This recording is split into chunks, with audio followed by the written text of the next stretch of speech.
नमो सद्गुरु तुकया ज्ञानदीपा, नमो सद्गुरु सच्चिदानंद रूपा, नमो सद्गुरु भक्त कल्याण मूर्ती, नमो सद्गुरु भास्करा पूर्ण कीर्ती, जयांचे केले स्मरण होय सकळ विद्येचे अधिकरण, तेची वंदो श्री चरण श्री गुरूंचे, ते नमस्कारोनी आता कुंडली कवरदारी विठ्ठल श्री ज्ञानदेव माऊली ज्ञानेश्वर महाराज की जय, जगद्गुरु तुकाराम महाराज की, प्रभु रामचंद्र भगवान की, पवन सुत हनुमान जी महाराज की, नमः पार्वती पतये, हर हर महादेव।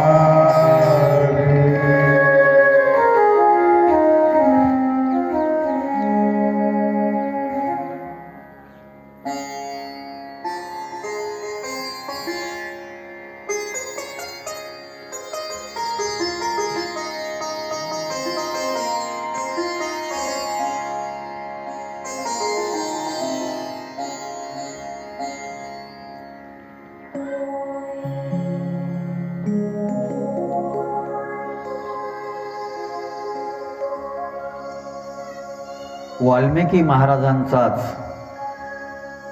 अवतार असणारे गोस्वामी तुलसीदास महाराज यांनी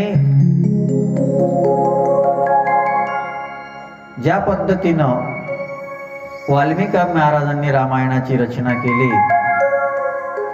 त्याच पद्धतीनं त्यांनी शब्दबद्ध केलेला ग्रंथ, ज्या ग्रंथाचं नाव आहे रामचरितमानस, आणि त्या रामचरितमानस ग्रंथाचा आधार घेऊन आपणही गेल्या 4 दिवसापासून माऊली महावैष्णव ज्ञानोबारायांच्या संजीवन समाधी सोहळ्याच्या योगानं माऊलींची शब्दपूजा करून राहिलो। आज पुनश्च एकदा या रामकथेच्या 5व्या दिवसामध्ये पांडुरंग परमात्म्याच्या चरणी, माऊली महावैष्णव ज्ञानोबारायांच्या चरणी, सगळ्या संत महात्म्यांच्या चरणी कथेला श्रवण करण्याकरता असणारी सगळी श्रोते मंडळी, या विज्ञानाच्या सदुपयोगाने ज्यांच्या ज्यांच्या कानापर्यंत माझे शब्द जात असतील ते सगळे महाभाविक आणि आमची सगळी सहकारी मंडळी, या सगळ्यांना आणि समस्त पवित्र चेतनेंना या व्यासगादीवरून वंदन करतो। रामकृष्ण हरी। काल कथेच्या प्रवाहामध्ये आपण प्रभू रामचंद्र आणि सीता माता यांचा विवाह सोहळा पाहिला। माझी एक साधारण पद्धतच असते या पद्धतीची की मी लौकिक रूपामध्ये जितकं शक्य होईल तितकं सांगण्याचा प्रयत्न करतो, आणि त्या विवाह सोहळ्याचे आध्यात्मिक काही भाव आहेत ते आता सांगण्याचा प्रयत्न करतो, जसं बुद्धीला पटेल, जितकं शक्य होईल। सीता म्हणजे भक्ती, सीता म्हणजे शक्ती। सीतेचा आध्यात्मिक अर्थ रामकथेच्या अभ्यासकांनी सीतेला शक्ती म्हटलेला आहे आणि सीतेला भक्ती म्हटलेला आहे। ही सीता म्हणजे शक्ती आणि भक्ती कोणाच्या गळ्यात माळ टाकते? आपण काल धनुष्यभंग पाहला, आपण लगेच पाहला, त्याचं काही तितकं भावदर्शन केलं नाही आपण। पण ही सीता कोणाच्या गळ्यात वरमाळा टाकते? तर प्रभू रामचंद्राच्या, बाकी कोणाच्याच टाकत नाही। कारण की मोठे मोठे देशोदेशीचे राजे तिथं आलेले होते, पण रामायणामध्ये फार सुंदर वर्णन आहे। रामायणामध्ये असं म्हटलेलं आहे त्या प्रसंगाला की बाकी सगळे राजे जे होते ना ते चंद्रासारखे होते, याचे दोन अर्थ होतात तिथं. चंद्र हा लक्ष्मीचा भाऊ आहे. चंद्र हा लक्ष्मीचा भाऊ आहे. त्या शतानंद आणि जनक महाराजांनी तिथे म्हणतानाच असा भाव मांडला की तुम्ही सगळे चंद्रासारखे आहात आणि सीता कोण आहे? लक्ष्मी आहे. म्हणजे तुम्ही कोण आहात? सीतेचे भाऊ आहात. तुम्ही लाईनमध्येच नाही, तुम्ही याच्यामध्ये आहातच नाही. आणि दुसरा अर्थ असा होता, चंद्रामध्ये डाग आहे. चंद्रामध्ये डाग आहे. तुमच्या सगळ्यामध्ये सुद्धा अहंकाराचा डाग आहे. आणि हा अहंकाराचा डाग जातो कशानं? गुरुकृपेनं. आणि म्हणून बाकी सगळे सोबत आलेले जे होते ते फक्त राजे होते. फक्त प्रभू रामचंद्रच एक असे होते की ज्यांच्यासोबत त्यांचे गुरु होते. आणि तो शंकराचा धनुष्य, शंकर हा समष्टीचा अहंकार आहे.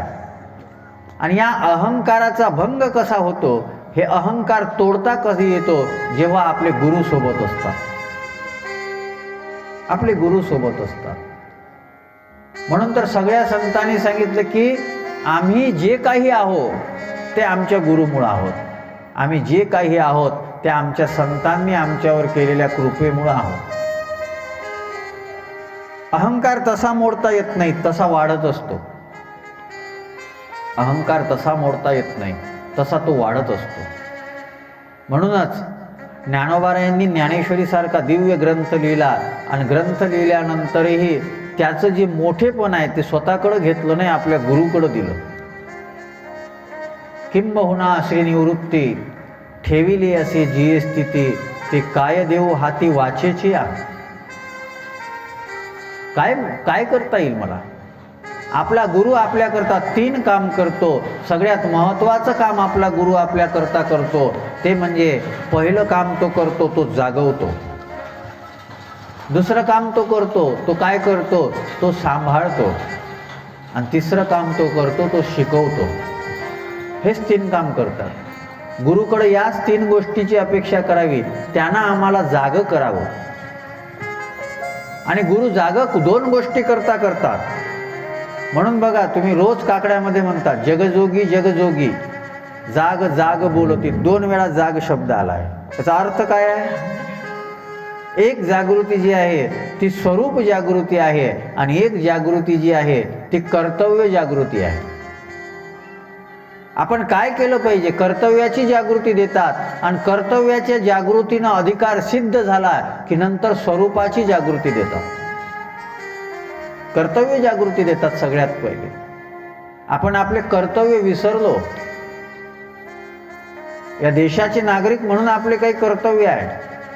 समाजाचा भाग म्हणून आपलं काही कर्तव्य आहे. ज्या गावामध्ये आपण राहतो त्या गावाकरताही आपलं काही कर्तव्य आहे. संतांनी हे सांगितलं. संतांनी हे सांगितलं. आणि सगळ्या संतांनी फार मोठेपणा दिलेला आहे आपलं कर्तव्य पार पाडण्याकरता.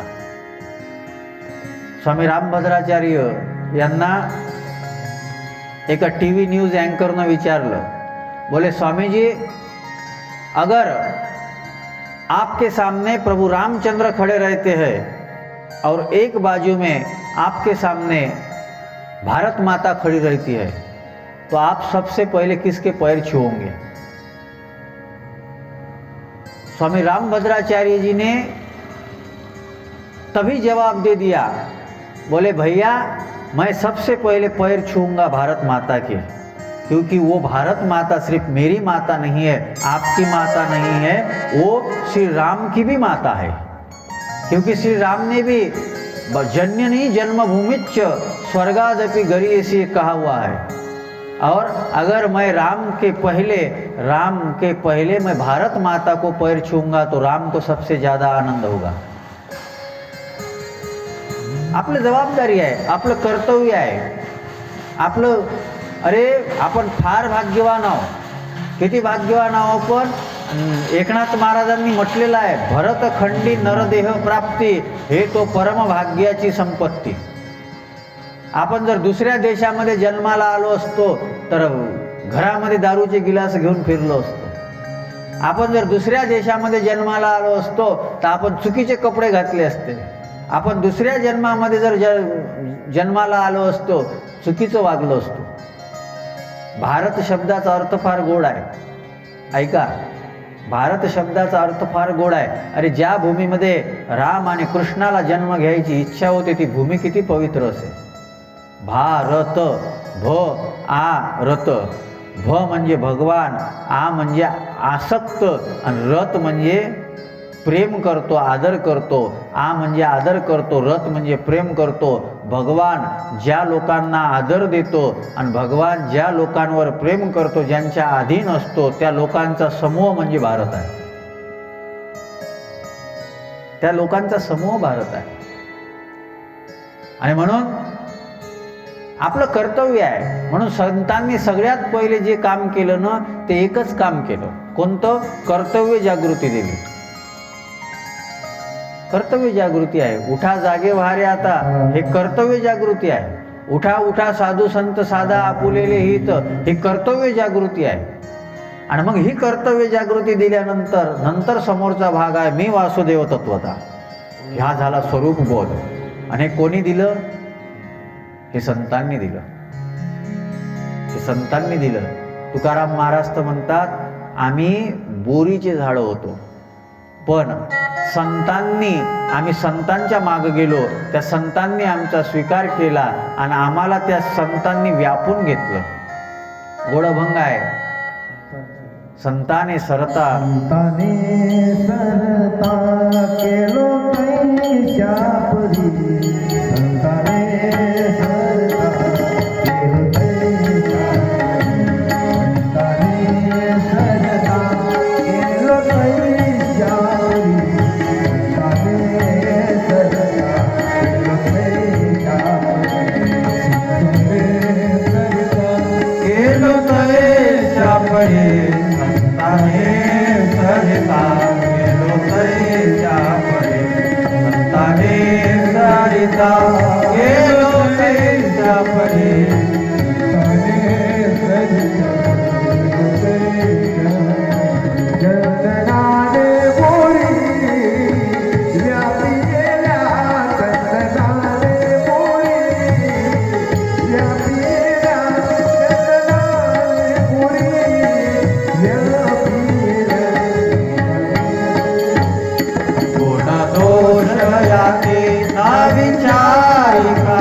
संताने सरिता केलो तैसा परी, चंदने ते बोरी व्यापिली.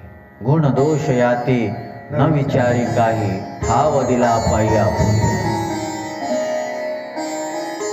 तुका म्हणे आले समर्थाचे मना, तरी होय राणा रक्त त्यांचा. हे सामर्थ्य संतांचं आहे. म्हणून बाकीचे राजे शिवधनुष्य अभिमानाला तोडू शकले नाही, पण प्रभू रामचंद्राने गुरुनं सांगितलं, उठवू राम भंजवू भवचापा. प्रभू रामचंद्र उठले आणि धनुष्य तोडला आणि त्यांच्याच गळ्यामध्ये भक्ती आणि शक्तीनं माळ टाकली. त्याच्याशिवाय नाही. भक्ती शब्दाचा अर्थच आहे, भक्ती शब्दाचा अर्थ आहे भक्ती ते नमन. आणि नमन तेव्हाच प्राप्त होते जेव्हा आपल्या जीवनामधला अहंकार निघून जातो. आज आम्ही जी साधना करून राहिलो त्या साधनानं आमचा अहंकार कमी होण्याच्या ऐवजी वाढून राहिला. का देव दिसत नाही हो? संतांना आलेली अनुभूती आपल्याला का होत नाही? आपला अभिमान वाढून राहिला. आणि जिथं अभिमान आहे, जिथं अभिमानाची वक्रता आहे, तिथे सीता माळ घालत नाही, भक्ती शक्ती माळ घालत नाही. प्रभू रामचंद्राने धनुष्यभंग केला आणि आपण पाहिलं ते स्वयंवर पूर्ण झालं. आणि पूर्ण झाल्यानंतर परशुराम महाराज आले होते काल. पण परशुराम महाराज प्रभू रामचंद्राला ओळखू शकले नाही, कारण क्रोधात होते. आणि मी त्याही दिवशी बोलून गेलो होतो, जहाँ पे क्रोध आ जाता है वहाँ पे बोध निकल जाता है. क्रोध जहाँ पे होता है वहाँ पे बोध रुकता नहीं है. म्हणून ओळखू शकले नाही. आता परशुराम हे अवतार आहेत. परशुराम दशा अवतारामधले एक अवतार आहे, पण त्यांच्या जीवनामध्ये क्रोध होता, तर ते रामाला ओळखू शकले नाही. आपण काय ओळखू? कसं ओळखू आपण? शक्यच नाही. पण कधी ओळख झाली? त्या हृदयावर भृगु ऋषीच्या पायाची चिन्ह दिसली आणि ती चिन्ह पाहिल्यानंतर लक्षात आलं. म्हणून चिन्हालाही महत्व आहे. जेव्हा बाकीच्या गोष्टी लक्षात येत नाही, या सगळ्या गोष्टी लक्षात, देवाचं स्वरूप कळण्याकरता बाकी सगळ्या गोष्टी लागतात ना, त्याच्याशिवाय कुठं कळेल? मग तेव्हा चिन्ह उपयोगात येतात. म्हणून चिन्हही महत्वाची आहे. तुकाराम महाराजांनी म्हटलेलं आहे, नाही संत चिन्हे उमटली अंगी, उपदेशा लागी पात्र झाला. ही चिन्ह कोणती आहेत? ही चिन्ह, ही गंध माळ, ही चिन्ह हे नाही आहेत ती चिन्ह, पण ही महत्वाची आहे. आज वारकरी आहे याची ओळख कशी होते? तर तुमच्या डोक्यावर उध्वपुंड भाळ, कंठी शोभे माळ, हे जर असेल तर ओळखल्या जाते की तुम्ही वारकरी आहात. तेव्हा ओळखल्या जाते. तसं कोणी म्हणतात का? आज कोणाच्याही गळ्यात माळ दिसली, आपल्याला येता येता दिसली, तर आपण काय म्हणतो? चला वारकरी आहे बिचारा. त्याच्या डोक्यावर गंध दिसलं. आणि हिंदूनं गंध लावावं का नाही लावावं? आजकाल काही काही संप्रदाय असे निघाले का जे गंध लावू नका म्हणतात.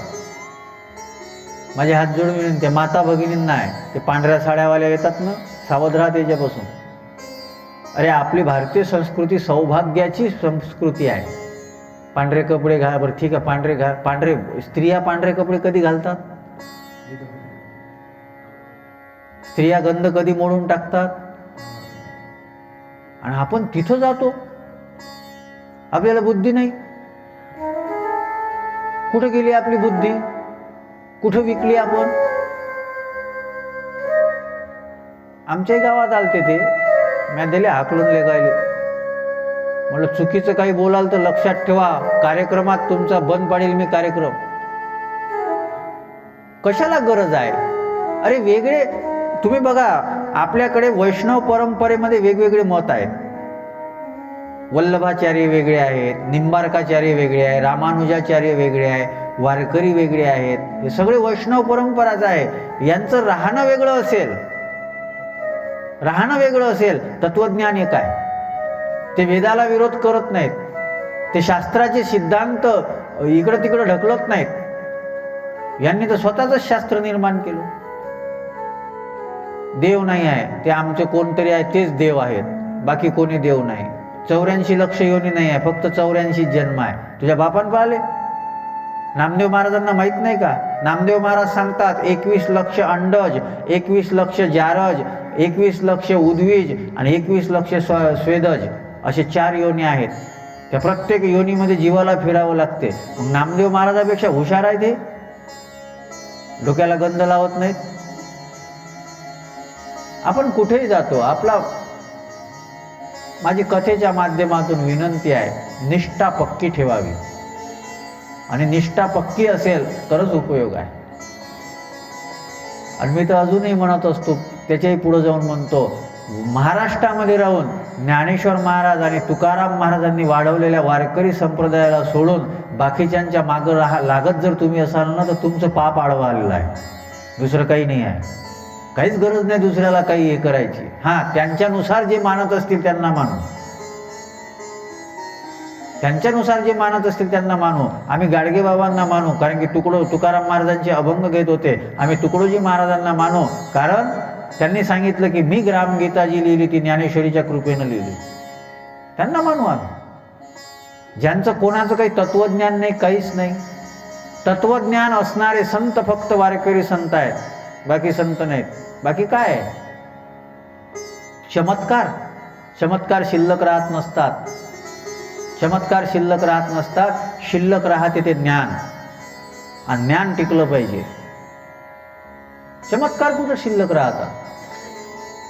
बाकीचे भरपूर आहेत, काही कमी नाहीत, पण आम्ही त्यांना ठीक आहे, त्यांच्याकडे चमत्कार आहे, त्यांच्याकडे सिद्धी असेल, पण त्यांच्याकडे ज्ञान नाही ना. आज असा एकही वारकरी संत नाही का ज्या वारकरी संताचे अभंग नाहीत. एकही वारकरी संत असा नाही. जनाबाई दासी होती, जनाबाई नामदेव महाराजांची सेवा करत होती, पण जनाबाईचे अभंग आहेत, मुक्ताबाईचे अभंग आहेत. बघा किती संपन्न आहे वारकरी संप्रदाय. काय गरज आहे इकडे तिकडे जायची? काय गरज आहे इकडे तिकडे विचारायची? कशा करता सांगून राहिलो लक्षात घ्या. भक्ती, नम्रता, आणि नम्रता दुसऱ्या तिसऱ्या गोष्टीने येत नाही. चिन्ह गरजेची आहे, निश्चित लावावी. आपण लावावं गंध, गंध्यावरून विषय निघाला. काने लावावं, चांगलं लावावं. गळ्यात माळ घालावी, गंध लावावं. तरुणांनी शेंडी ठेवावी, का नाही ठेवावी? ठेवावी. आपली परंपरा आहे, त्याचं शास्त्र आहे, त्याचं काहीतरी वैज्ञानिक रहस्य आहे. ज्या जागेवर शेंडी ठेवली जाते त्या जागेवर जास्त केस असले पाहिजे, कारण की ते ब्रह्मस्कंदाचं ठिकाण आहे, आणि ब्रह्मस्कंद हा शरीरातला सगळ्यात नाजूक भाग असतो. आणि तिथं जर कोणत्या गोष्टीचा जास्त आघात झाला तर तुमच्या बुद्धीमध्ये फरक पडू शकतो. म्हणून शेंडी असली पाहिजे, तिथं जास्त केस असले पाहिजे, त्या निमित्तानं तिथं मार लागणार नाही. हे त्याचं शास्त्रीय कारण आहे. प्रत्येक वैदिक परंपरेच्या कोणत्याही गोष्टीला आधार आहे. गंधालाही आधार आहे. इथे चक्र असते, आणि चक्र म्हटल्यानंतर ते फिरते, मग त्याला फिरल्यानंतर ऊर्जा निर्माण होते, मग ती उष्णता निर्माण होते, आणि ती उष्णता शांत करण्याकरता त्या ठिकाणी गंध लावायचं असते. हे त्याचं शास्त्रीय कारण आहे. चालले मोठे गंध लावाले. गंध लावून काय होते? तू पायनले का धुपट आलं कुठं निघून राहिलं? तुला काय माहीत आहे त्याच्यातलं? माहीत काहीच नाही राहत. उगच गंध लावल्यानं काय होते? काही नाही होत. अरे तुमच्या डोक्याला जर गंध असेल ना, समोरचा जाणारा माणूस आदरानं तुम्हाला रामराम करतो, इतकं तरी होते. दुसरं कशानं होते? डोक्यावर गंध असलं तर, गळ्यात माळ असली तर. आता बदमाश आहे तर घेणं देणं नाही, पण चांगले लोक कोणीही रस्त्यानं जाताना तुम्ही दिसले, वा. आमचे अनुभव आहे. माझ्याकडे तेव्हा 2 व्हीलर होती महाराज. मी कीर्तनाला चाललो, सकाळी गाडी पंक्चर झाली.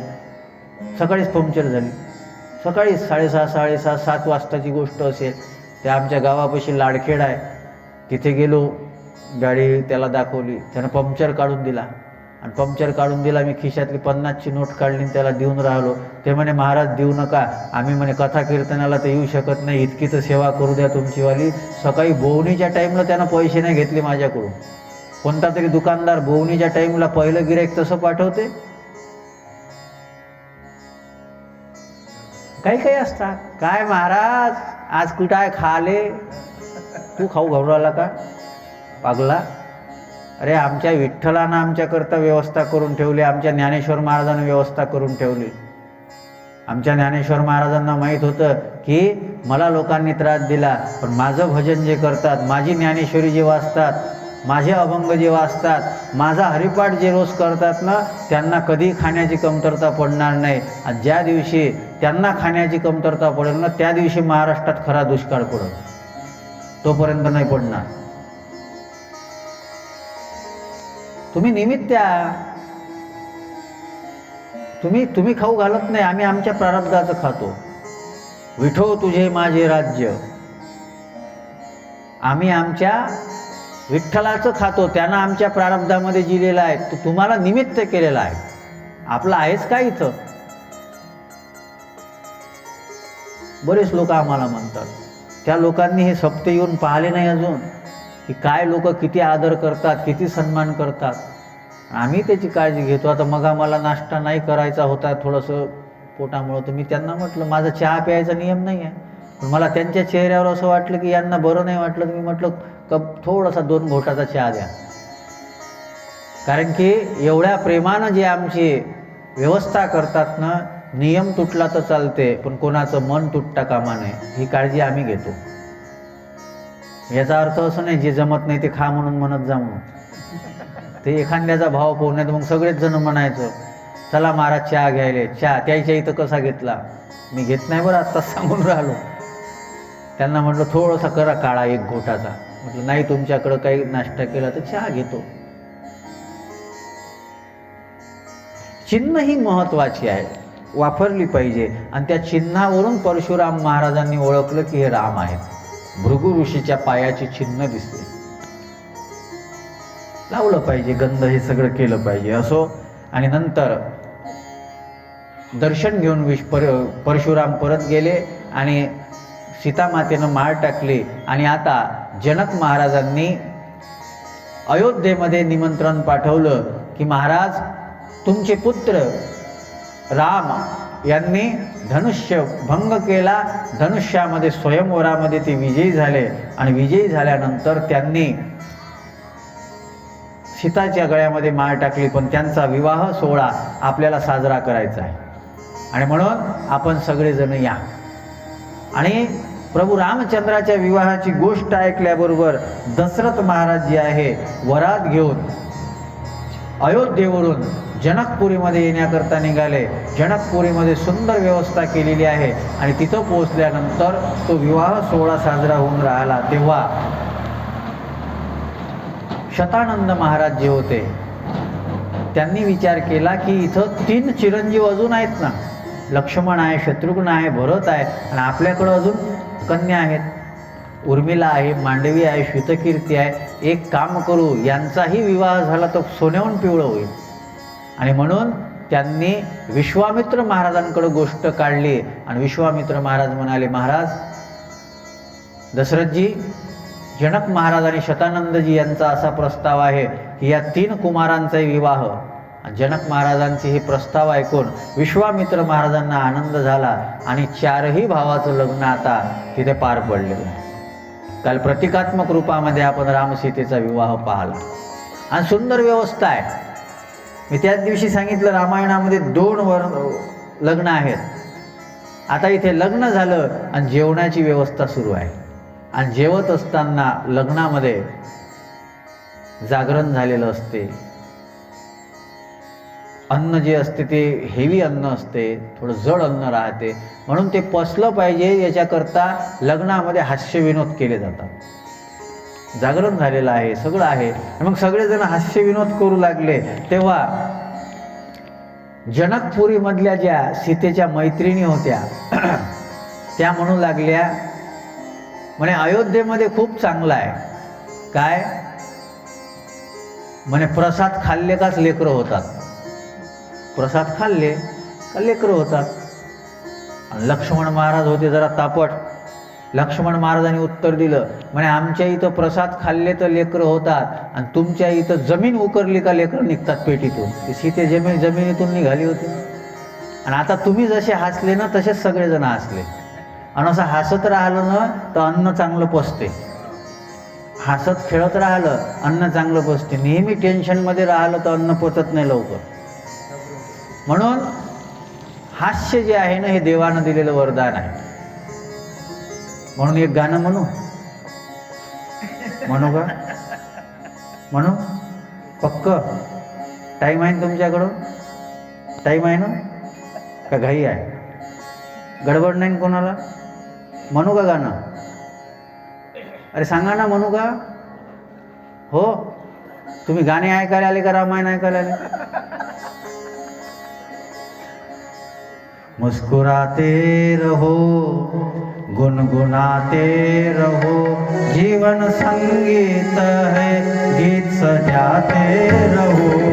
मुस्कुराते रहो, गुनगुनाते रहो, जीवन संगीत है, गीत सजाते रहो.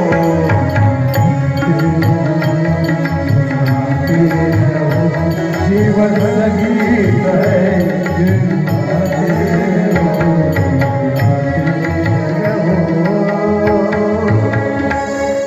जास्त नाही मग थोडंसं कामापुरतं.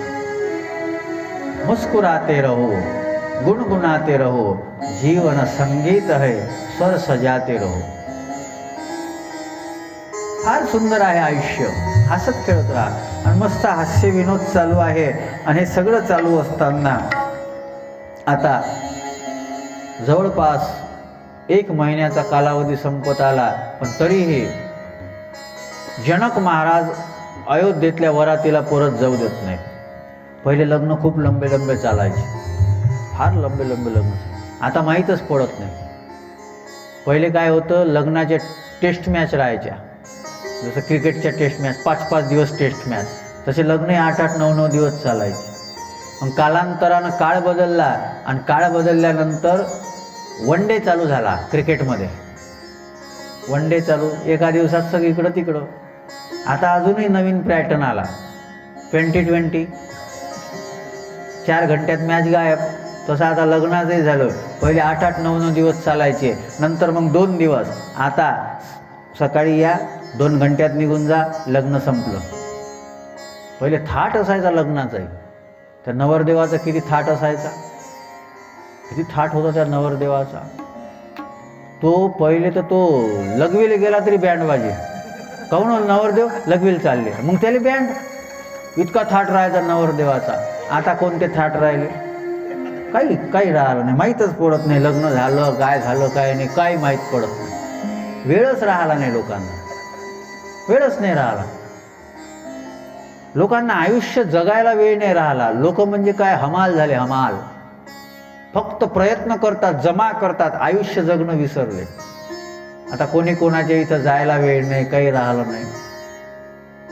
1 महिन्याच्या जवळपास काल झाला. पण आता दशरथ महाराज विश्वामित्र महाराजांना म्हणतात, महाराज इतकं राहणं योग्य नाही. ठीक आहे, जनक महाराजांनी आपली व्यवस्था केली, ठीक आहे, पण जावयानं सासऱ्याकडं इतकं राहणं योग्य नसते, मान कमी होतो. जावयानं सासऱ्याकडे इतकं राहू नये, मान कमी होतो.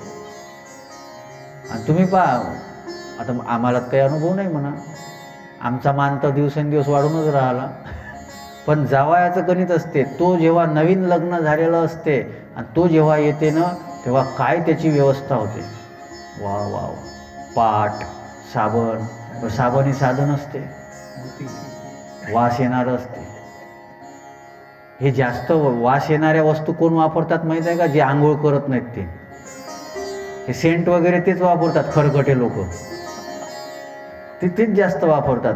मी वापरू नये असं मी म्हणत नाही, बरं वापरलं पाहिजे. आता माझ्याही बॅगमध्ये आहे एक.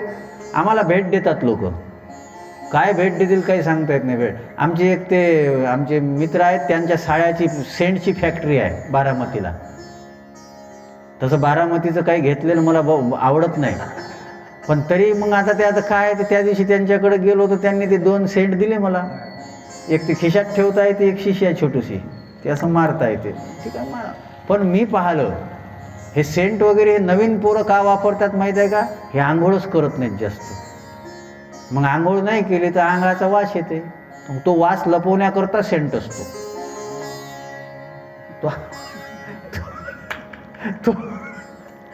तो लपवण्याकरता सेंट वापरतात जास्तीत जास्त. पण आपल्या पद्धत तशी थोडी रोज आंघोळ करायची आणि सगळं चांगलं. मी अजूनही सांगतो बरं, चांगलं राहिलं पाहिजे, बिलकुल चांगलं राहिलं पाहिजे, व्यवस्थितच राहिलं पाहिजे. माझं ते हे असते, मी तुमची साबण वापरत नाही. माझ्या 3 साबणी असतात सोबत. तोंडाला लावायची वेगळी, आंघोळ करायची वेगळी, कपडे धुवायची वेगळी, ती सोबत असतात. माझा ब्रश माझ्यासोबत असतो, माझा पेस्ट माझ्यासोबत असतो, माझ्या गाडीत असते. माझ्या खाली झोपायचंही माझ्यासोबतच असते. फक्त गादी तुमची असते त्याच्यावरती माझं असते. माझं अंगावर घ्यायचं ब्लँकेटही माझ्या गाडीतच येते आणि माझी उशी माझ्याच गाडीत असते. मी सगळं सोबत ठेवतो. मला पटतच नाही दुसऱ्याचं. काय नाही, चांगलं वागायचं, चांगलं राहायचं, बिलकुल चांगलं राहायचं. लग्नामध्ये पण जावाई जास्त गेला, सुरुवात झाली. पहिले त्याचा खूप मान होतो, मग हळूहळू काही वस्तू कमी व्हायला सुरुवात. पहिले पाट होता, तिथं साबण होती, तिथंच नॅपकिन होता आणि तिथंच कोणीतरी उभं राहत होतं, या बापू या बापू या बापू. मग हा डबल गेला मान भेटला तर. डबल गेला तर आता या तरी चालू होतं, पण साबण गायब झाली. साबण गायब झाली. त्याला जाऊ द्या ना, काही हरकत नाही. डबल गेला, तिसऱ्या वेळेस पाटही गायब झाला. तरी चौथ्या वेळेस गेला. आता यानं समजून जाऊ ना, जसा जसा मान कमी होते तसं तिथं जाऊ नाही जास्त. हा डबल गेला तर आता सगळंच गायब झालं. शेवटी याले बेल वाजवा लागली घराची. मी आलो. सासू म्हणते, कोण होय? तुमचा जवळ. काय काम आहे नेहमी? अरे आता काय काम आहे म्हटल्यावर मग याची काय राहिली. म्हणून जाऊ नये. ते गंग नावाचा कवी होता अकबर महाराजांच्या दरबारामध्ये. त्यानं काही गोष्टी वाईट सांगितलेल्या आहेत. ते मला आठवलं, ते मी लिहूनही ठेवलं होतं. तुमच्यापाशी वेळ आहे ना? सांगू ना. ते दुसरा चष्मा घालायला लागतो तिच्यासाठी. एका माणसापाशी 3 चष्मे राहत होते. तिच्यापाशी 3 चष्मे राहत होते. एक जो चष्मा होता ना, ते दूरचं पाहण्याकरता होता. मग तो दूरचं पाहायचं असलं तर तो चष्मा लावत होता. मग एक जो चष्मा होता तो जवळचं पाहण्याकरता होता. मग जवळचं त्याच्यातून पाहण्यासाठी तो जवळचा लावायचा. एक जण म्हणे, महाराज तिसरा चष्मा कशासाठी आहे? ते म्हणे, दोन्ही नाही सापडले तर पाहासाठी तिसरा. हे माझं नाही आहे बरं, आहे मोरारी बापूंचा. ते म्हणतात एक आदमी 3 चष्मे रखतात. हा त्यांच्यापाशी असतात, माझ्यापाशी 2 असतात. हा दूरचा आहे. हे लोक झोपले का दिसले पाहिजे ना. जवळून दिसत नाही झोपले का जागे आहे. मग दुरून जर पाहायचं असेल का कोण झोपलं कोण जागा आहे, तर त्याच्याकरता हा चष्मा आहे. आणि मग याच्यातलं पाहायचं असेल, काही आठवत नाही, मग त्याच्यातलं पाहायचं असेल तर त्याच्यासाठी हा जवळचा चष्मा आहे. तिसरा नाही माझ्यापाशी. बनवायला टाकला. पुढच्या कथेत घेऊन येईल तो. लग्नात आनंद झाला पाहिजे. पण जावयानं सासरवाडीमध्ये जास्त सांगू नये. मग त्याच्याकरता काही गोष्टी ज्या आहे ना त्या वाईट सांगितलेल्या. बुरो प्रीत को पंथ बुरो पर घर में वासो, बुरो नारी को नेह बुरो मूर्ख में हासो, बुरो सुवकी सेव बुरो भगिनी घर भाई, बुरो नाल कुलच्छ सास घर बुरो जमाई, बुरो पेट प्रतिपाल बुरो शूरन में भागनो, कवि गंगा कहे सुषा कवर, सबसे बुरो मागनो, सबसे बुरो मागनो, सबसे बुरो. काही गोष्टी वाईट सांगितल्या. हे गंग नावाचा कवी होता अकबर महाराजांच्या तिथं, आणि त्याने सांगितलं, सगळ्यात पहिलं सांगितलं, बुरो प्रीत को पंत. प्रेमाचा रस्ता फार विचित्र आहे. तिथे त्रास होतो, वाईट असतो. नंतर सांगितलं, बुरो परघर को वासो. दुसऱ्याच्या घरी राहणं हे अवघडच आहे. दुसऱ्याच्या घरी राहणं अवघड आहे. माणूस असं त्याच्या पद्धतीनं राहू शकत नाही. आता आम्हाला सवय झाली, आता काय करावं, आमचं अर्ध आयुष्य तर तसंच जाते. मग आम्ही मोकळ्या मनानं राहत असतो, काही त्याची काळजी करत नाही. आमचं अर्ध आयुष्य त्याच्यातच चाललं. आता मी तुमच्या गावात आहे. याच्या पहिले फक्त 2 दिवस घरी होतो. त्याच्या पहिले तिकडं अकोट तालुक्यात होतो. आता इथून गेलो 11 तारखेला इथून गेलो का 12 तारखेला दिग्रसला जाईल कीर्तनाला. मग तिथं गेल्यानंतर लाजून जमल का? चालत नाही, करावंच लागते. मग नंतर मधात कीर्तन आहेत. मग पुन्हा 2 तारखेपासून मग आम्ही शिवपुराणाला जाऊ कोंडाळीला. मग तिथे गेल्यावर लाजून चालेल का? नाही. पण जो सर्वसामान्य माणूस असतो, लोक म्हणतात ना, दुसऱ्याच्या घरी झोपच लागत नाही राजा, दुसऱ्याच्या घरी झोपच लागत नाही. मला एक जण म्हणे, महाराज तुम्ही तर रोज राजा नया बिस्तर नया दाना पाणी. म्हटलं मला लागते, कारण की माझं झोपायचं माझं सोबत असते. मला वाटते आपलंच घर आहे. पण आहे, खरं तर आहे की दुसऱ्या घरामध्ये माणूस पाहिजे तसं मोकळं राहू शकत नाही. बुरो नारी को नेह. स्त्रियांवर जास्त प्रेम करणं हे सुद्धा वाईट आहे. तुम्ही म्हणसाल, महाराज माणसाचं नाव नाही का? हे माणसासाठी सांगितलं. आणि स्त्रियांसाठी बुरो नारी को नेह, बुरू पुरुष को नेह, जास्त कामापेक्षा जास्त कोणामध्ये आसक्त होणे वाईट आहे. कारण कधी ना कधी कोणीतरी सोडून जात असतो, त्याच्यामुळे त्रास होण्याची शक्यता असते. समोर सांगितलेलं आहे बुरो मूर्ख में हासो, मूर्खामध्ये हसणं वाईट आहे. मूर्खामध्ये हसणं म्हणजे आपण एक अजून जास्त मूर्ख आहो हे सांगणं आहे. ते मूर्खामध्ये हसू नये. काही काही लोक कशाला हसतात. आणि तुम्हाला सांगू का, मूर्ख माणसाला हसलं तर त्याला वाटते का मी शहाणा आहो. मूर्खाला तुम्ही हसले तर त्याला वाटते की तो शहाणा आहे. म्हणून मूर्खाच्या सभेमध्ये जास्त काळ राहू नये. मी तर जिथंही योग येतो तिथं असे इचकट वाचकट असतात तर तिथून जाण्याचा प्रयत्न करतो, कारण की आपणही मूर्ख ठरतो. एका गावामध्ये 4 जण होते. चर्चा चालू झाली त्यांची. चर्चा चालू झाल्यानंतर एक म्हणे, का रे काय काही विचारायचं का? म्हणे हो. ते म्हणे तुमच्या तुला माहीत आहे का म्हणे सूर्य कुठून निघते? तो म्हणे सूर्य दक्षिणेला निघते. हेड म्हणाले का दक्षिणेला निघत? मग सूर्य म्हणे पश्चिमेला निघते. सूर्य पश्चिमेला निघते. तिसरा होता मग तुम्हाला माहीत नाही काय, सूर्य उत्तरेला निघते. चौथा म्हणे नाही सूर्य पूर्वेला निघते. आता यालाही माहीत नव्हतं बरं, फक्त ते एकच राहिली होती ना, त्याच्यासाठी सांगितली. मग तिथं 5वा आला. 5वा आल्यानंतर त्याला विचारलं म्हणे का हो सूर्य कधी निघते, कुठं निघते, कोणत्या दिशेला निघते? ते म्हणे बुवा मी या गावात राहत नाही, मला माहीत नाही. आता हे 5ही मूर्ख. आता यांच्यात जाणं म्हणजे काय आहे? बुरो मूर्ख में हासो, बुरो सुमकी सेव, बुरो भगिनी घर भाई. आणि बहिणीच्या घरी भावानं जास्त राहणं चुकीचं आहे. ते घर टिकत नाही. उदाहरण आहे शकुनीचं. तो राहिला आणि तिथं टाकलं लेकानं निघाल इचक वाचक करून. म्हणून भावाला जास्त ठेवाव नाही. हा ठीक आहे, भाऊबीजीला आला राखी बांधून घ्या, रक्षाबंधनला आला राखी बांधून घ्या, भाऊबीजीला आला ओवाळून घ्या, दुसऱ्या दिवशी सुंदर जेवण करावं आणि त्याला जाऊ द्या. तो जर जास्त राहिला तर हिचं घर टिकत नाही. बुरो भगिनी घर भाई, जास्त काळ राहू नये. त्याच्यानंतर बुरो नार कुलच्छ, जी व्यभिचारिणी स्त्री असते ती वाईट आहे. तसाच व्यभिचारी पुरुषही वाईट आहे. कोणी एकटा वाईट नाही, ती वाईट आहे. आणि त्याच्यानंतर सांगितलं सास घर बुरो जमाई, सासूच्या घरी जावयानं जास्त राहणं हे वाईट आहे. जास्त राहू नये.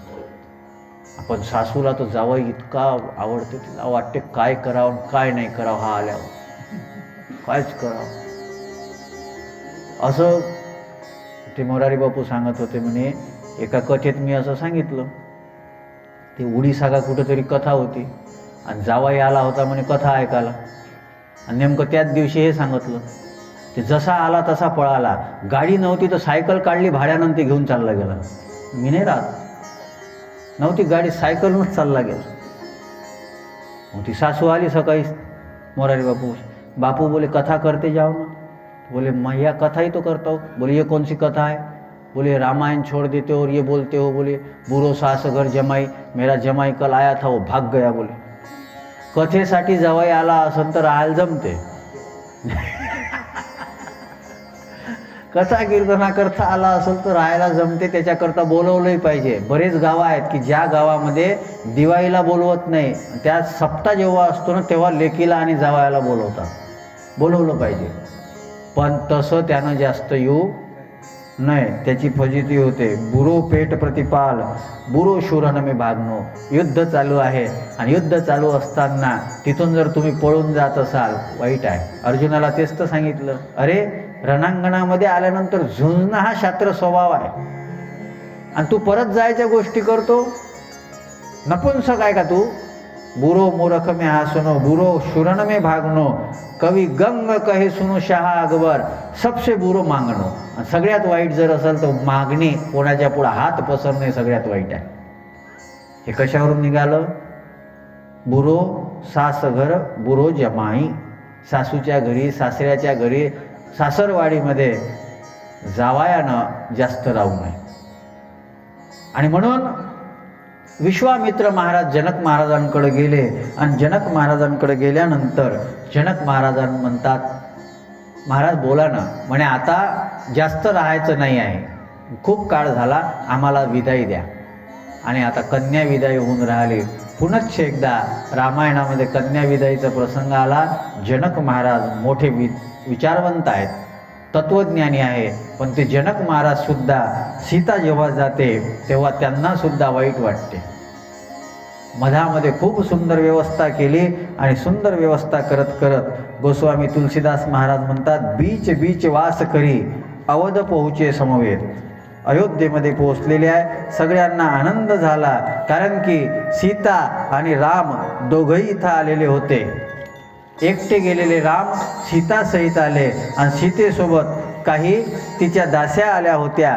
त्यांनी त्या सीता आणि रामाचं भजन केलं. एक मैथिली कीर्तन आहे. प्रभू रामचंद्र सीता मातेला सोबत घेऊन आले, म्हणून आपणही ते मैथिली कीर्तन जे आहे ते मैथिली कीर्तन करू आणि नंतर समोरचा कथाभाग पाहू. सिया राम कहियो, सिया राम कहियो, सिया राम कहियो, सिया राम कहियो, सिया राम कहियो, सिया राम कहियो, सिया राम कहियो, सिया राम कहियो, सिया राम कहियो, सिया राम कहियो, सिया राम कहियो, सिया राम कहियो,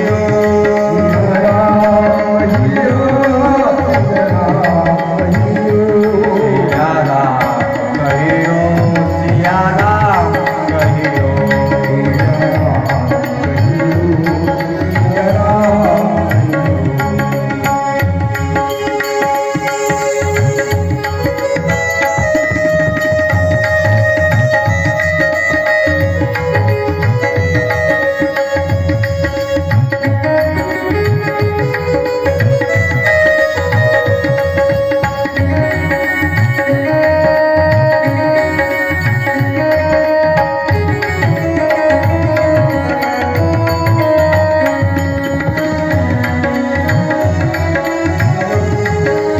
हे जे मैथिली कीर्तन आहे, जनकपुरीमध्ये हे कीर्तन केलं जातं आम्हाला. आणि जनकपुरीची पद्धत आहे, जनकपुरीमध्ये जोपर्यंत राम सीतेचा विवाह आहे तोपर्यंतचीच कथा आहे.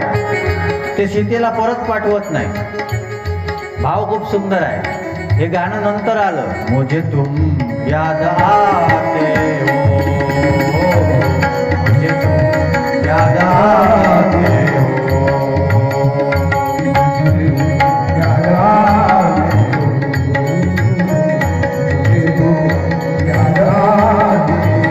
हे गाण्याची चाल जी आहे ना ते त्यात संकीर्तनावरून चोरलेली आहे. बरेच जण आमचंच चोरतात. मग लोक काय म्हणतात, पिक्चरची चाल आहे. पिक्चरची नाही आहे, हे मैथिली कीर्तन आहे. सिया राम कहियो, सिया राम कहियो, बोला बोला, सिया राम कहियो, सिया राम कहियो, सिया राम कहियो, सिया राम कहियो, सिया राम कहियो, सिया राम कहियो, सिया राम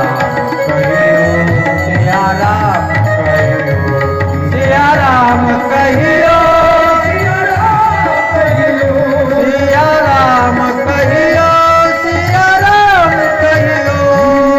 राम कहियो, सिया राम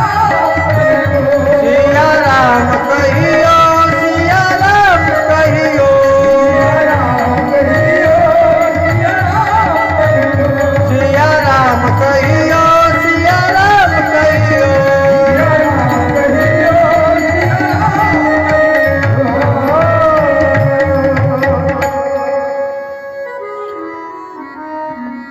प्रभू रामचंद्र सीता मातेला घेऊन अयोध्येमध्ये आलेले आहे. सगळ्या अयोध्येतल्या राण्या दोघांचं स्वागत करतात.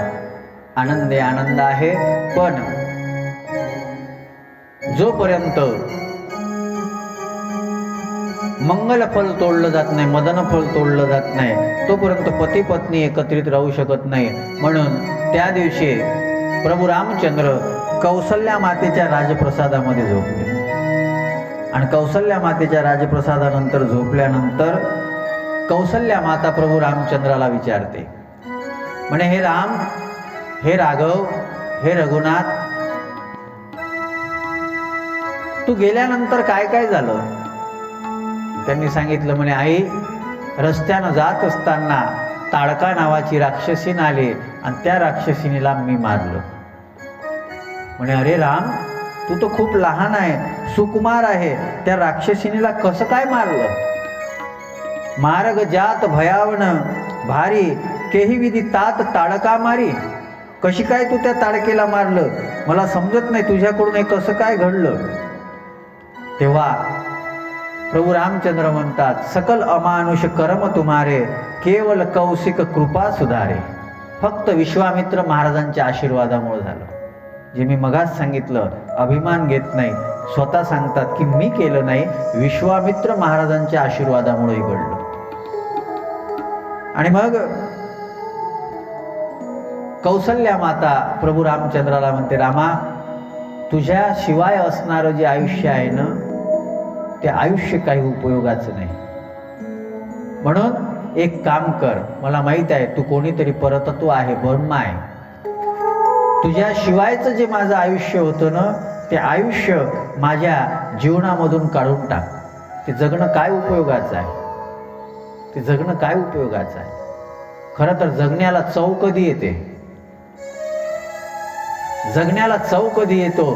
जेव्हा आपल्या जीवनामध्ये भगवंताचं भजन असते, रामाचं भजन असते, तरच जीवनाला चव आहे.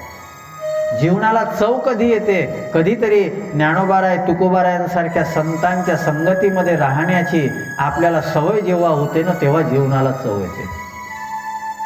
मनुष्य जीवनाला चव तेव्हाच आहे. महाराष्ट्रामध्ये राहिल्यानंतर महाराष्ट्रातल्या माणसाच्या जीवनाला चव तेव्हाच आहे, जेव्हा तो ज्ञानेश्वरी वाचतो, जेव्हा तो तुकाराम महाराजांचा गाथा वाचतो, जेव्हा तो रामकथेमध्ये जातो, जेव्हा तो सत्संगामध्ये जातो.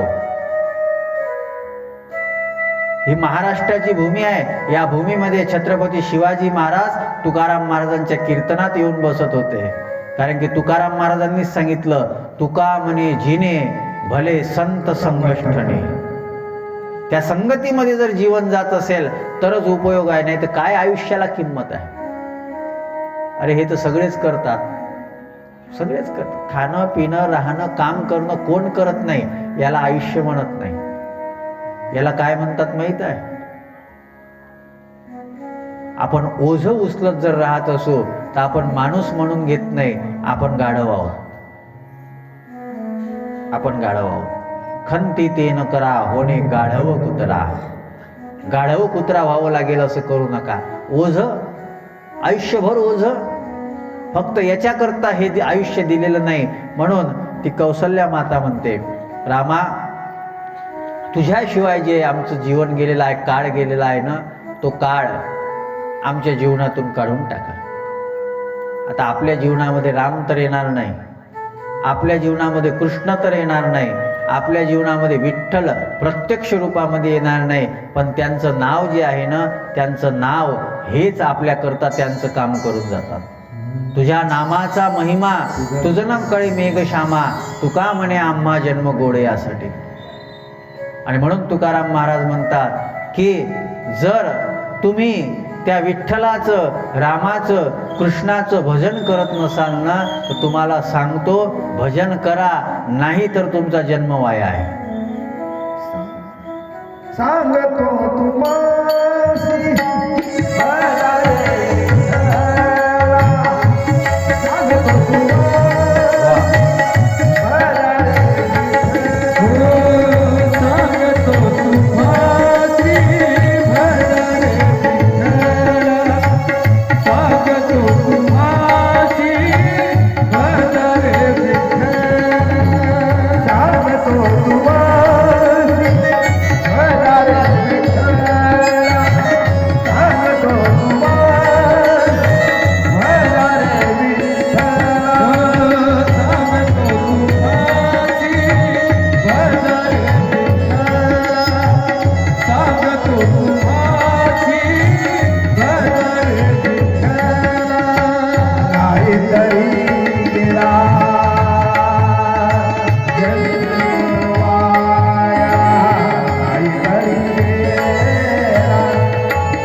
तुकाराम महाराज म्हणतात, बाबा भजन करा, विठ्ठलाचं भजन करा, रामाचं भजन करा, कृष्णाचं भजन करा, नाही तरी गेला आयुष्याला किंमत नाही.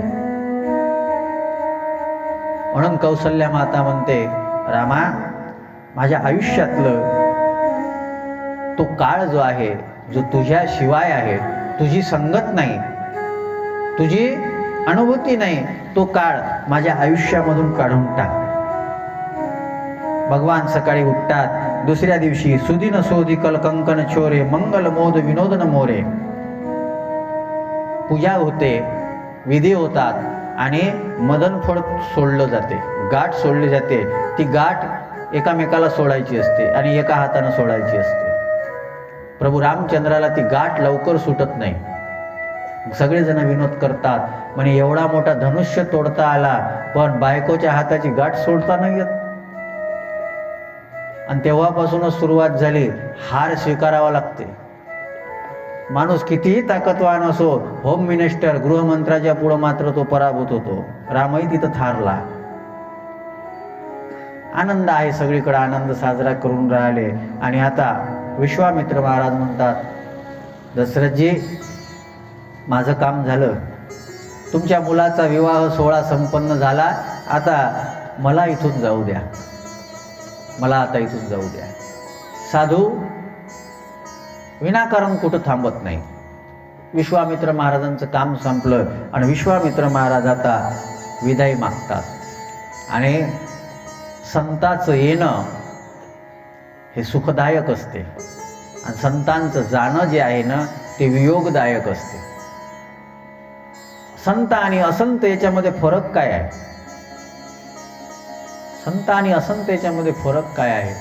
ज्याचं येणं सुखदायक वाटते आणि जाणं दुःखदायक वाटते तो संत आहे, आणि ज्याचं येणं दुःखदायक वाटते आणि जाणं सुखदायक वाटते तो असंत आहे.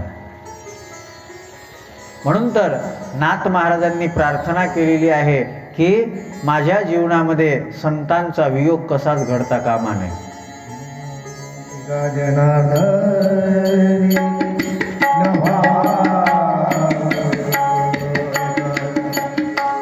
एका जनार्दनी घडो त्याचा संग, न व्हावा वियोग वेळोव्या.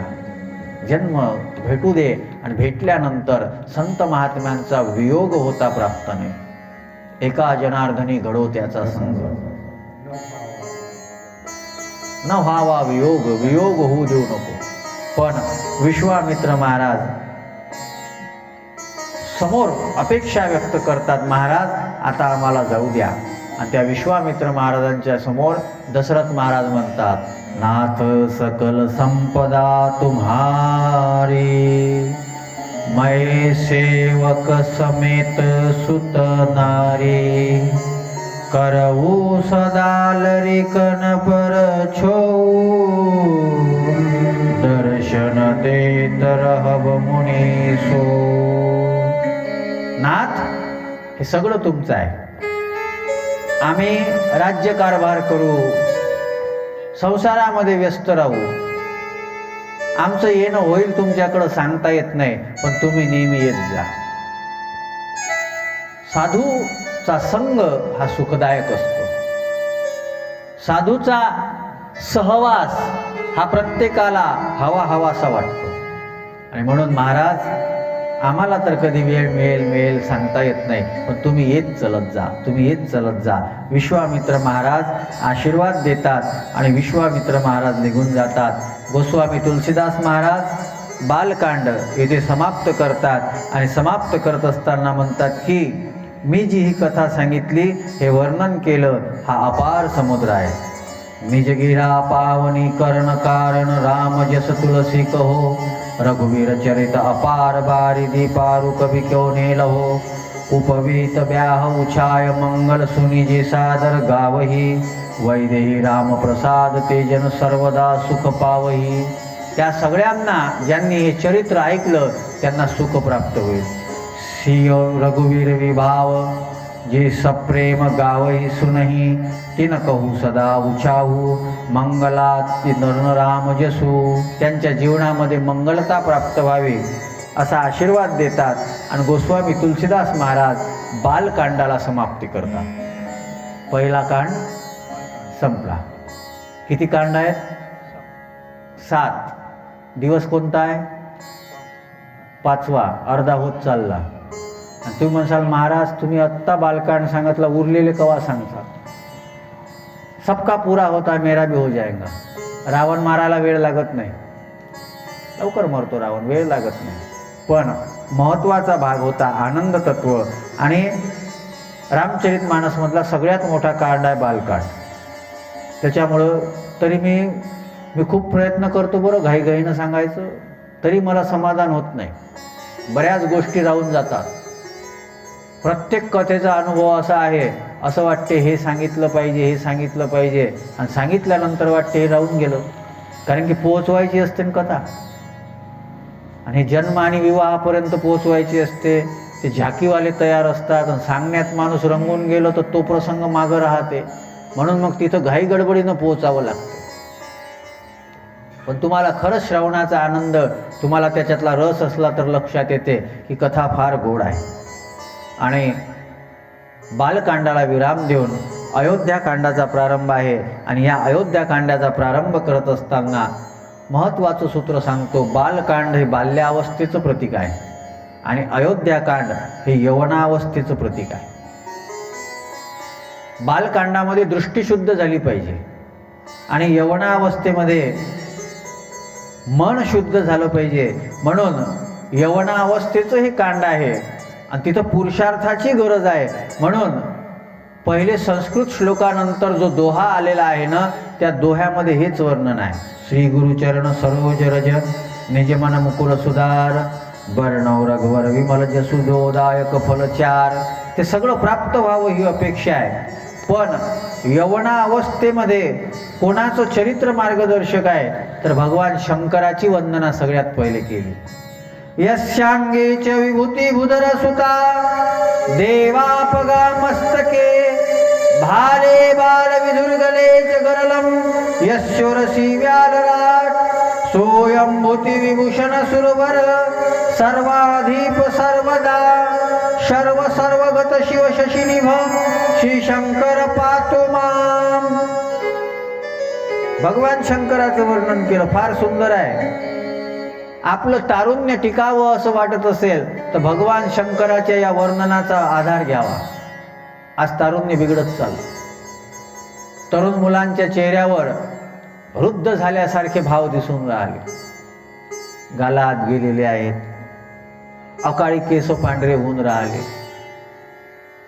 शक्ती राहिली नाही, चुकीचं खाणं पिणं सुरू आहे. ही शक्ती वाढावी याच्याकरता काही गोष्टी गरजेच्या आहेत. शक्तीच राहिली नाही, महाराज थकून जातात लगेच. शक्ती कमी होत चालली. कशामुळं कमी होत चालली? भारतीय संस्कृतीचं तेज हरपत चाललं. भगवान शंकर यांची वंदना याच्याकरता केलेली आहे की तारुण्य जर टिकवायचं असेल तर सगळ्यात पहिले भगवान शंकराच्या डोक्यावर गंगा आहे. प्रत्येक तरुणाच्या डोक्यामध्ये विवेकरूपी गंगा असली पाहिजे, तेव्हा तारुण्य टिकेल. राहिला नाही विवेक आणि जिथे मिळतो तिथंही येत नाहीत, तिथे येत नाहीत ना. आता इथं बघा, जेवढे लोक ऐकून राहिले, जेवढे काही तुम्ही असेल, किती तरुण आहे त्याच्यात? किती तरुण आहे तिथं? माता भगिनीच्या ना आमची दुकानं चांगले चालतात. कोणत्याही कथा कीर्तनाला हेच असतात जास्त आहे त्यांच्यामुळे. पण खरं सांगा, आपलं येणं काम नाही आहे. गावात तरुण नाहीत. शिवजयंतीच्या मिरवणुकीमध्ये आम्हाला येता येते, रामनवमीच्या मिरवणुकीमध्ये आम्हाला येता येते. दारू पिऊन तिथं आम्ही नाचतो, आपल्याच धर्माची विटंबना करतो. पण जिथून खरा धर्म समजावला जातो, खऱ्या धर्माची संस्कृतीचं शिक्षण दिलं जाते, त्या सत्संगामध्ये आम्ही येत नाही. पण सगळीकडे हीच परिस्थिती आहे. तुम्हालाच नाव ठेवणं नाही. आमच्याही गावात हेच परिस्थिती आहे. कथा कीर्तनाला येत नाहीत. DJ आणि मिरवणुका असल्या तर रस्त्यावर मावत नाही. असं वाटते कुठून उसने आणले काय, एवढे कसे काय आले या गावात, कशा करता येतो आम्ही? नाच गाणं मला खेदानं म्हणावं लागून राहिलं, आमचे सप्तेही आता हेच काम करून राहिले. पहिले सात्विक चाली होत्या, सात्विक वातावरण होतं. आता तर ते कथेच्या मंडपात आणि त्याच्यात गेल्यानंतर ते चित्रपटाचेच गाणी आले. ठीक आहे, चित्रपटाचं चांगलं संगीत असेल वापरायला हरकत नाही, कोणती गाणी. मला कधी कधी वाईट वाटते, सैराटचे गाणे भागवताच्या मंडपात वाजतात. आमच्या हरिपाठाच्या चाली असं वाटते हरिपाठ आहे का दंडार आहे. मी विरोध करून नाही राहिलो, ही सात्विकता हरपत चालली म्हणून फरक पडत नाही आहे. काळजी घ्या. नाचणं महत्वाचं आहे, पण ते नाचणं देवाच्या रंगात असलं पाहिजे. तुम्ही आजच सकाळी वासुदेव म्हटला, धन्य जगी तोची एक हरिरंगी. विषयाच्या रंगात जर नाचत असाल तर उपयोग होत नाही. नाचलंच पाहिजे. आज रामाचं नाव घेतल्यानंतर कोणाचं नाव अंग थरकत नाही, नाचलंच पाहिजे. या देशामध्ये रामराज्य कधी येईल सांगू तुम्हाला. या देशामध्ये रामाला प्रसन्नता कधी प्राप्त होईल माहीत आहे? जेव्हा रामनवमीची मिरवणूक निघेल आणि त्या रामनवमीच्या मिरवणुकीमध्ये असणारे सगळे तरुण जे आहे ते गंध लावून असतील, पण एकाच्याही तोंडामधून दारूचा वास येणार नाही ना, त्या दिवशी खरी रामनवमी साजरी होईल. तोपर्यंत होणार नाही, तेव्हा साजरी होईल. आज खरी शिवजयंती कधी साजरी होईल? काय विकृती घुसली हो. मी पाहिल्यापासून मी मुद्दामून बोलून राहिलो याच्यावर. मला वाईट वाटते हे पाहिल्यानंतर. अरे ज्या छत्रपती शिवाजी महाराजांनी हिंदवी स्वराज्याचं रक्षण केलं, ज्यांच्यामुळं आज आपण मंडपामध्ये एकत्र येऊन बसू शकतो, कथा कीर्तन करू शकतो, ज्या यवनाच्या गुलामगिरीतून ज्या छत्रपती शिवाजी महाराजांनी आपल्याला सोडवलं, आणि त्या छत्रपती शिवाजी महाराजांचा उत्सव साजरा करताना आपण जर दारू पिऊन नाचत असो तर आपण खरं सांगा, छत्रपती शिवाजी महाराजांचा आदर करून राहिलो की अपमान करून राहिलो? त्या छत्रपती शिवाजी महाराजांनी याच्याकरता दिलं का स्वातंत्र्य? याच्याकरता हिंदवी स्वराज्य दिलं का? का आमची पिढी नष्ट व्हावी? आम्हाला काही वाटत नाही. ही व्यसनाधीनता खरंच कमी व्हावी. इथं तर नसेल कोणी, तरीही मी पदर पसरून दान मागतो तुम्हाला. व्यसनं असेल तर ही व्यसनं सोडून द्या, तुमचं कल्याण होणार नाही. आणि ही व्यसनं आम्ही का करतो? विवेकरूपी गंगा आमच्या जीवनामध्ये राहिली नाही, जातच नाही. मला तर कधी कधी कमाल वाटते, काही काही कीर्तनकार खर्रा खातात. अरे लाज वाटत नाही तुला? देवाचं नाव घेतो. बरं आम्ही त्यांना बोलवतो. ते आमच्या गावाकडे एक गाव आहे, तिथं मी कीर्तनाला गेलो, 5-6 वर्षापासून जातो. तो भागवतकार स्वतः खर्रा खात होता आणि 5-6 गावातले त्याच्यापाशी बसून तेही त्याच्यातला घेऊन राहिले होते. तो खाऊन राहिला, तुम्ही त्याच्यापासून खाऊन राहिले, आणि काय भागवत सांगून राहिले. लाजा नाही वाटत? कुठं आमचे पैसे वाया चालले? काय काय किंमत आम्हाला काही अक्कल आहे? शरम वाटली पाहिजे. गाथा ज्ञानेश्वरी वाचणाऱ्याला तरी शरम वाटली पाहिजे की आम्हाला लोक आदराच्या ठिकाणावर बसतात आणि त्या समय जर आमच्या तोंडात चुकीची वस्तू असेल तर आमचे लोकांनी पाया पडतात, तेव्हा आम्ही पाया पडू द्यायला पाहिजे की नाही? हा विचार करणं गरजेचं आहे. मी मुद्दामून ऑन रेकॉर्ड बोलून राहिलो. उद्या याच्या क्लिप बनतील, याच्याकरता हे बोलून राहिलो. कोणीतरी बोलावं लागेल. हा काही तमाशा नाही आहे, हा सत्संग आहे. हे चांगले विचार देण्याचं ठिकाण आहे. चांगले विचार देणारेच जर चुकीचं वागत असतील तर चांगले विचार पसरतील कुठून? आज का फरक पडत नाही?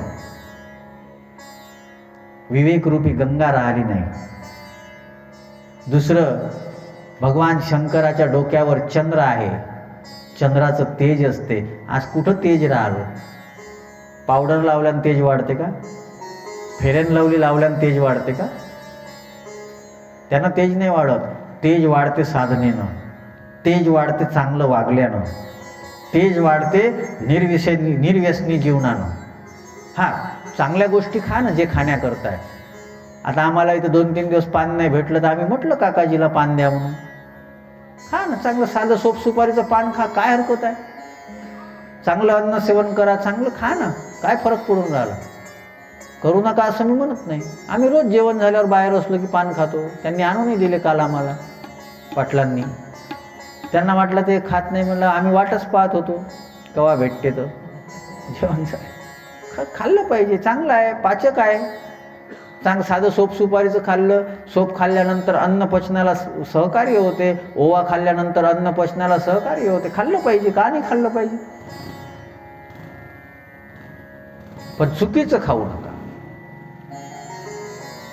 तेज कमी होत चाललं आणि हे तेज कमी होण्याकरता ही शिक्षण पद्धती कारणीभूत आहे.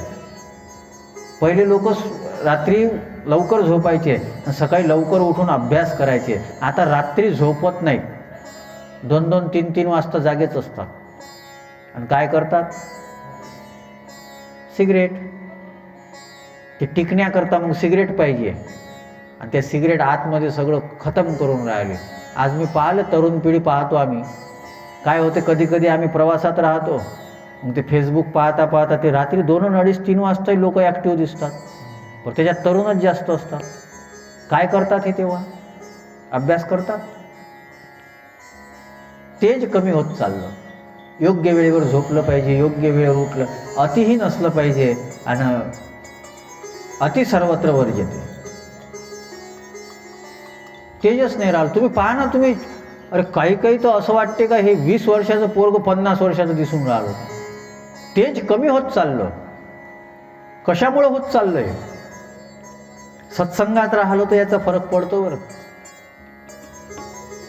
तुम्ही टी व्हीवरचं रामायण पाहिलं असेल ना, त्याच्यामध्ये रामाची भूमिका साकारणारे होते अरुण गोविल. ते अरुण गोविल सिगरेट पित होते. रामोजी त्यांनी सांगितलं आणि मी सिगरेट पित होतो, पण ती रामाच्या सिरियलमध्ये मी राम म्हणून काम केलं आणि मी कुठेही गेलं तर एअरपोर्टवर लोक यायचे आणि माझ्या पाया पडायचे. मी विचार केला म्हणे की राम बनल्यानंतर लोक माझ्या पाया पडतात तर मला लाज वाटली पाहिजे की मी व्यसन केलं नाही पाहिजे. त्यांनी ते व्यसन सोडून दिलं. अरे टी व्हीवर रामाची भूमिका जर केली तर त्याचं व्यसन सुटून जाते. आणि रामायण ऐकल्यानंतरही आम्ही जर व्यसन करत असू तर रामा आम्हाला आशीर्वाद देईल. आजही त्या व्यक्तीचाच फोटो लागलेला आहे रामायणामध्ये. आजही कोणी रामाचा फोटो म्हटला, सर्च केला राम फोटो म्हणून गुगलवर, तर त्यांचा फोटो येतो. सामर्थ्य आहे. वातावरणाचा फरक पडत असतो. आमचा ड्रायव्हर आहे, गोपाल म्हणून नाव आहे त्याचं. मी त्याला म्हटलं नाही, मी कधी आग्रह करत नाही कोणाला, पण सहसा मी असे लोक सोबतही ठेवत नाही. मी त्याला आग्रह नाही केला. तो ड्रायव्हर माणूस आहे. जेव्हा मला लांब जायचं असते आणि कीर्तनाला, विशेषतः कीर्तनाला ड्रायव्हर असते सोबत, मग तो 2 महिने माझ्यासोबत राहिल्यावर एक दिवस मला म्हणे महाराज मी खर्रा सोडून दिला. खर्रा. म्हटलं का सोडला रे? तर म्हणे महाराज तुमच्यासोबत येतो राजू, म्हणे लोक आमच्या पाया पडतात, आमचे पाय धुतात. मला म्हणे लाज वाटू लागली की जर लोक आमच्या पाया पडतात आणि महाराजांसोबत आम्ही राहतो आणि एखाद्यानं जर पाहिलं का महाराजाचा ड्रायव्हर खर्रा खाऊन राहिला तर म्हणे माझी काय किंमत राहील. मला लाज वाटली, म्हणे सोडून दिला. फक्त मी म्हटलं नाही त्याला, मी कधीच म्हटलं नाही. आमच्या गावात बरीच मुलं आहे ज्यांनी नॉनव्हेज सोडलं, ज्यांनी खर्रा सोडला. फक्त मी असं सहज त्यांना, क्या यार अच्छा ये राम का नाम लेते अपन रामनवमी मनाते और अपन ये गलत चीज़ खाते. सोडून दिलं त्यांनी. लोक म्हणतात ना सत्संगाचा फरक पडत नाही. माझा अनुभव वेगळा आहे. निश्चित फरक पडतो, पण तुम्ही आले तर पाहिजे. लांबून कसा काय फरक पडेल? अरे परिसामध्ये सामर्थ्य आहे. जर त्याला लोह लागलं तर त्या लोहाचं ते सुवर्ण करू शकते, पण लोह परिसाच्या जवळ तर आला पाहिजे. तसे तुम्ही संतांच्या जवळ तर या, सत्संगामध्ये तर या. तुमच्यामध्ये लागलेला जो गंज आहे ना, तुमचं स्वरूपच पालटून जातो. सोन्याला कधीच गंज लागत नाही. गंज लोहाला लागतो, लोखंडाला लागते. सत्संग तुमच्यामध्ये परिवर्तन करू शकते. असो, चंद्राचं तेज भारतीय संस्कृतीचं तेज असलं पाहिजे. नंतर नीलकंठ आहे, विष प्राशन केलेला आहे. कधी कधी चांगलं काम करत असताना समाज नाव ठेवतो, चुकीचं वागतो, तुम्हाला त्रास देतो, तेव्हा ते सहन करता आलं पाहिजे. विष म्हणजे विषम परिस्थिती, आणि विषम परिस्थिती तुम्हाला सहन करता आली तर आपलं जीवन चांगलं होऊ शकतं. संसारामध्ये विषम परिस्थिती येते, कोणाला येत नाही. मी त्याच दिवशी सांगितलं विषम परिस्थिती येते ना. आता यावर्षी माझ्या शेतामध्ये मला उत्पन्नच नाही, घाटा आहे. तुम्हाला माझ्याकडं पाहिल्यावर असं वाटते का? काय करणार आहे? आता ती आली तशी परिस्थिती, आपण काय करणार, काय बदल करणार? ठीक आहे, पैशासाठी आपण आहो का आपल्यासाठी पैसा आहे? आपण जीवन जगत असताना साध्य साधन भावच विसरलो, म्हणून आपल्याला जीवनामध्ये आनंद घेता येत नाही. विषम परिस्थिती ज्याला, त्या विषम परिस्थितीमध्येही आपलं चित्त शांत ठेवता येते. समजा भगवान शंकराचा आशीर्वाद आहे तुम्हाला. आणि दुसऱ्या श्लोकामध्ये प्रभू रामचंद्राच्या प्रसन्नतेचेच वर्णन केलं. हे चरित्र तेच सांगते की आज राज्याभिषेक होणार आहे हे माहीत, आणि उद्या सकाळी वनवासाला जावं लागते, तरीही प्रभू रामचंद्राची प्रसन्नता कमी झाली नाही. प्रसन्नतां यानगताभिषेक तत्ता न ममले वनवास दुःखता मुखांबुज श्री रघुनंदनस्य मे तदास्तु मा मंजुल मंगलप्रदा. आणि प्रभू रामचंद्राचं पुन्हा वर्णन केलं. नीलांबुज श्यामल कोमलांगम सीता समारोपित वाम भागम पानो महासायक चारु चापम नमामि रामं रघुवंशनाथम. आणि नंतर गुरुची वंदना केली.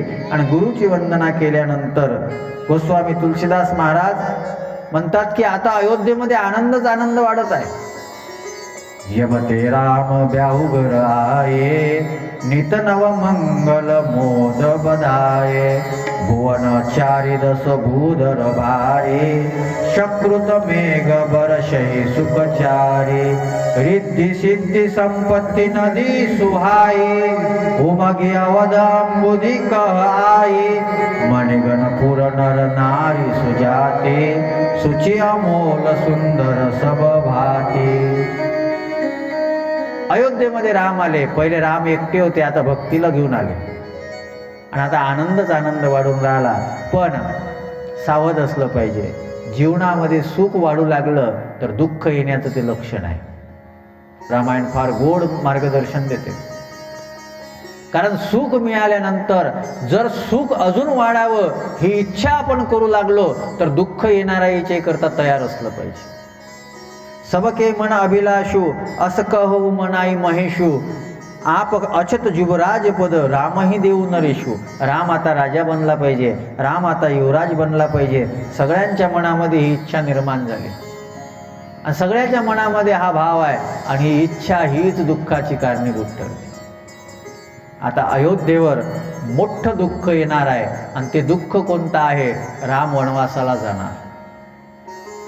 एकदा दशरथ महाराज सगळ्या समाजासोबत राज्यसभेमध्ये बसलेले आहे, आणि बसलेले असताना त्यांनी आरशामध्ये स्वतःचा चेहरा पाहिला. आरशामध्ये स्वतःचा चेहरा पाहिला, आणि त्यांच्या लक्षात आलं कानापाचचा केस जो आहे ना तो पांढरा झालेला आहे. आणि त्यांच्या लक्षात आलं की बाबा आता निवृत्ती घ्यायची वेळ आहे.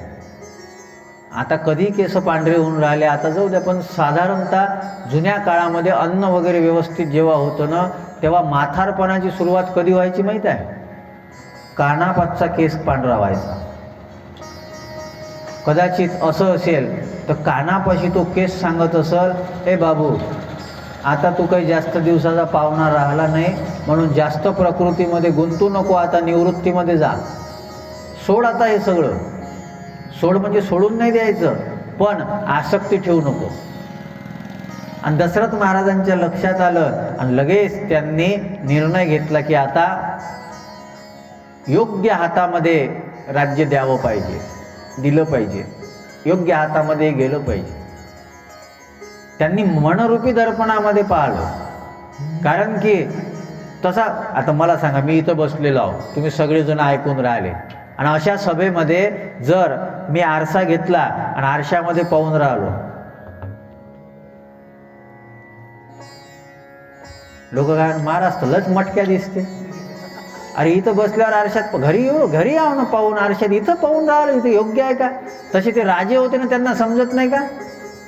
त्यांना समजत नाही कशामध्ये पाहायचं. त्यांनी मनरूपी आरशामध्ये पाहिलं आणि मनाला आरसा म्हटलेला आहे. तोरा मन दर्पण कहलाये, तोरा मन दर्पण कहलाये,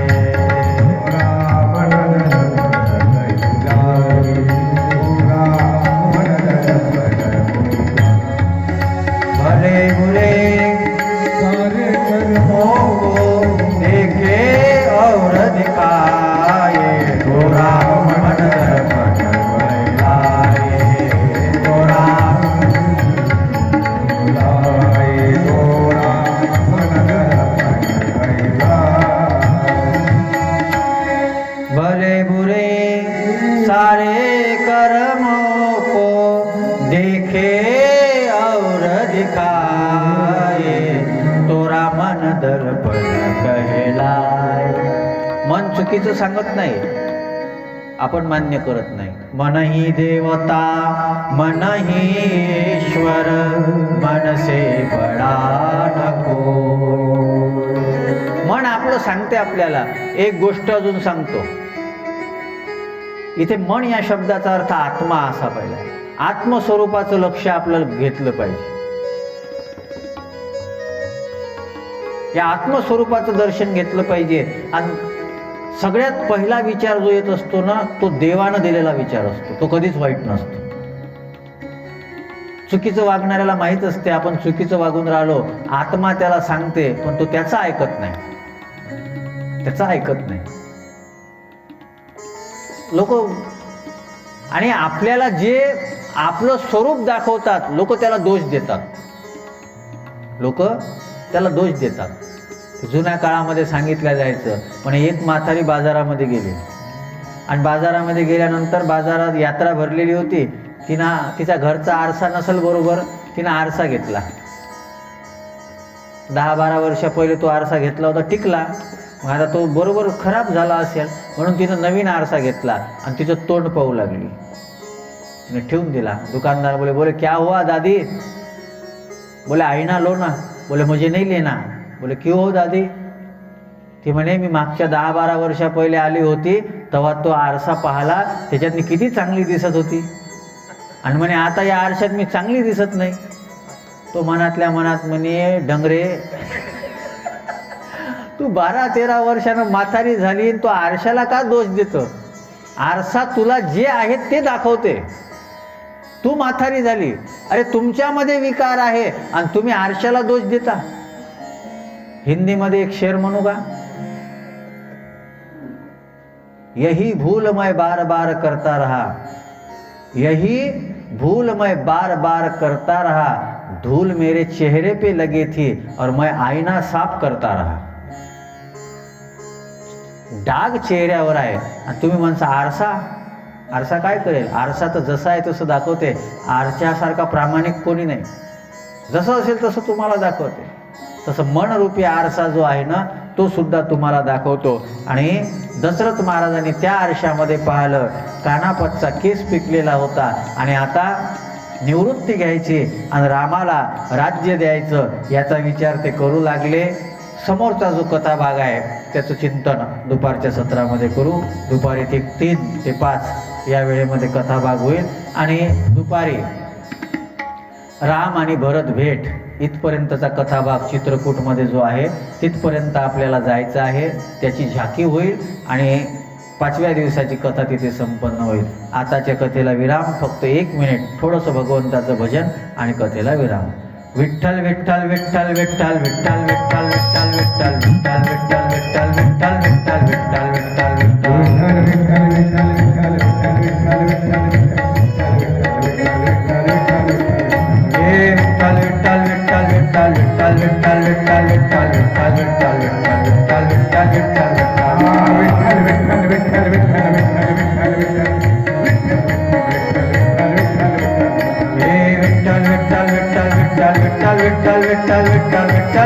विठ्ठल विठ्ठल विठ्ठल विठ्ठल विठ्ठल